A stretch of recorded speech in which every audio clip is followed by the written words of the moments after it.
ఏపీలో municipal corporation ఎన్నికలు heat మరింత పెరిగింది. తిరుపతి, నందిగామ టీడీపీ విజయం సాధించగా పిడుగురాళ్ల, తుని, పాలకొండలో ఎన్నిక వాయిదా పడింది. నందిగామ మున్సిపల్ చైర్పర్సన్ గా మండవ కృష్ణకుమారి, తిరుపతి డిప్యూటీ మేయర్ గా ఆర్సీ మునికృష్ణ విజయం సాధించారు. ఎన్నికలు జరగకుండా వైసీపీ ఎన్ని ప్రయత్నాలు చేసినా న్యాయబద్దంగా జరిగిన ఎన్నికల్లో కూటమి అభ్యర్థులు విజయం సాధించారని నేతలు సంతోషం వ్యక్తం చేశారు.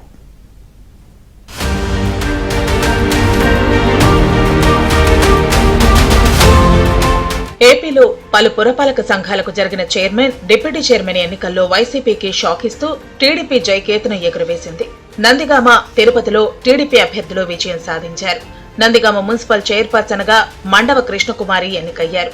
నందిగామలో టీడీపీకి 15, వైసీపీకి అనుకూలంగా 3 ఓట్లు పట్టడంతో కృష్ణకుమారి విజయం సాధించినట్టు ప్రకటించారు. వైసీపీ నుంచి టీడీపీలోకి చేరి ఓటు వినియోగించుకున్న వారిని అనర్హులుగా పరిగణించాలని వైసీపీ సభ్యులు విజ్ఞప్తి చేశారు. అయితే అది పార్టీ పరంగా చూసుకోవాలని, ఓటింగ్ కు సంబంధం లేదని ఎన్నికల అధికారి తేల్చి చెప్పారు.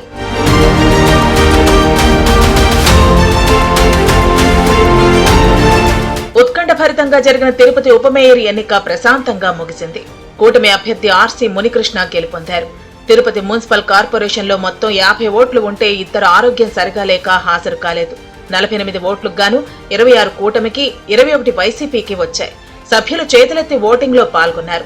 ఒక సభ్యుడు ఓటింగ్ కు హాజరు కాలేదు. దీంతో కూటమి అభ్యర్థి గెలిచినట్టుగా ఎన్నికల అధికారి శుభం బస్సల్ ప్రకటించారు. ఈ ఎన్నికను ఆపాలని ఎన్నో ప్రయత్నాలు చేశారని, వీటన్నిటినీ ఎదుర్కొని విజయం సాధించడంపై సహకరించిన ప్రతి ఒక్కరికి కూటమి అభ్యర్థి ఆర్సీ మునికృష్ణ ధన్యవాదాలు తెలిపారు. కూటమికి సభ్యులందరూ కూడా నన్ను ఈరోజు డిప్యూటీ మేయర్గా, తిరుపతి డిప్యూటీ మేయర్గా ఎన్నుకున్నారు. వారికి అందరికి కూడా ధన్యవాదాలు. ఇక్కడ స్థానిక ఎమ్మెల్యే గారికి ధన్యవాదాలు.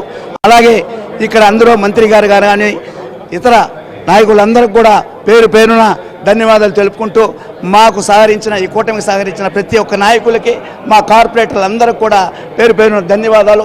మరోవైపు పల్నాడు జిల్లా పిడుగురాళ్లలో సభ్యులు కోరం లేకపోవడంతో మున్సిపల్ వైస్ చైర్మన్ ఎన్నిక మరోసారి వాయిదా పడింది. మున్సిపాలిటీలో మొత్తం 32 మంది సభ్యులకు 5 మాత్రమే హాజరు కావడంతో వాయిదా వేస్తున్నట్టు ఎన్నికల అధికారి ప్రకటించారు. గత 2 రోజులుగా వాయిదా పట్టంపై ఈ విషయాన్ని ఎన్నికల కమిషన్ కు నివేదిక పంపుతామని ఆయన చెప్పారు. మళ్లీ ఎన్నిక ఎప్పుడనేది త్వరలోనే తెలియజేస్తామని ఆయన చెప్పారు. కేవలం ఒక 5 మాత్రమే, 5 మెంబర్స్ మాత్రమే సభ్యులు మాత్రం అటెండ్ అయ్యారు. అంటే కనీసం 50% అవ్వాలి. అంటే మనకి 32 మంది సభ్యులు ఉన్నప్పుడు కనీసం 50% అటెండ్ అవ్వాలి.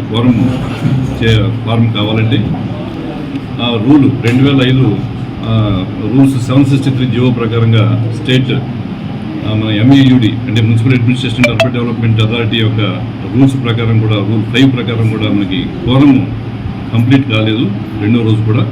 కాబట్టి నేను స్పెషల్ ఆఫీసర్గా స్టేట్ ఎలక్షన్ కమిషన్కి ఈ విధంగా 2వ రోజు కూడా మనకి వాయిదా పడిన సందర్భంగా స్టేట్ ఎలక్షన్ కమిషన్కి ఫర్దర్ డేట్ కోసం నేను రాయడం జరుగుతుందండి. కాబట్టి ఈరోజు ఎన్నికైతే జరగలేదు. మనకి తుని మున్సిపల్ వైస్ చైర్మన్ ఎన్నిక సమయంలో గందరగోళం ఏర్పడింది.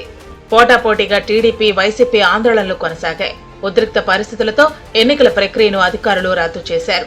నిన్న వాయిదా అనంతరం వైస్ చైర్మన్ ఎన్నిక ప్రక్రియ ప్రారంభమైన వెంటనే కౌన్సిల్ హాల్ కు 30 వార్డుల కౌన్సిలర్లు ప్రయత్నించారు. ఈ ఎన్నికలు అనైతికమని, వీటిని జరపడానికి వీల్లేదని కూటమి పార్టీల శ్రేణులు, దళిత సంఘాల నేతలు నిరసనకు దిగారు. పరిస్థితి చేయిదాటడంతో ఎన్నికను మరోసారి వాయిదా వేస్తున్నట్టు స్పెషల్ ఆఫీసర్ ప్రకటించారు. అలాగే పార్వతీపురం, మన్యం జిల్లా పాలకొండలో కూడా చైర్మన్ ఎన్నిక కూడా వాయిదా పడింది.